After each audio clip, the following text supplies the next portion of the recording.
Bit இந்திய சட்டம் bit இந்திய சட்டம் இளைய பிட் அப்படிங்கிறது கொண்டு வந்தாரு. 1784 ஆகஸ்ட்ல கொண்டு வராரு. இங்கிலாந்து நாடாளுமன்றத்தில் இதை நிறைவேற்றாங்க. ஒழுங்குமுறை சட்டத்தின் குறைபாடுகளை நீக்க கொண்டு வரப்பட்ட சட்டம். இதனுடைய நோக்கம் என்னன்னு பார்த்தீங்கன்னா, பிரிட்டிஷ் இந்திய பகுதிகளுக்கு பாதுகாப்பு அளிக்கிறது. 6 உறுப்பினர்கள் கொண்ட கட்டுப்பாட்டு வாரியம் அப்படிங்கிறத ஏற்படுத்துறது. தலைமை ஆளுநரின் ஆலோசனை குழு உறுப்பினர்களின் எண்ணிக்கை 4லிருந்து 3 குறைக்கிறாங்க. இயக்குனர் குழுவின் கீழ் வணிக நடவடிக்கைகளும் கட்டுப்பாடு வாரியத்தின் கீழ் அரசியல் நடவடிக்கைகளும் மேற்கொள்றாங்க. இந்தியாவில் ஆங்கில கிழக்கிந்திய கம்பெனி நிர்வாகம் செய்த பகுதிகள் பிரிட்டிஷ் இந்திய பகுதிகள் அப்படின்னு சொல்றாங்க. இதுதான் பிட் இந்திய சட்டம்.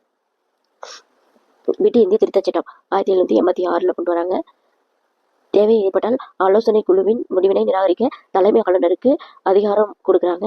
தலைமை ஆளுநராக கார்ன்வாலிஸ் நிர்ணயிக்கப்பட்டதால பிட் இந்திய திருத்த சட்டம் கொண்டு வராங்க.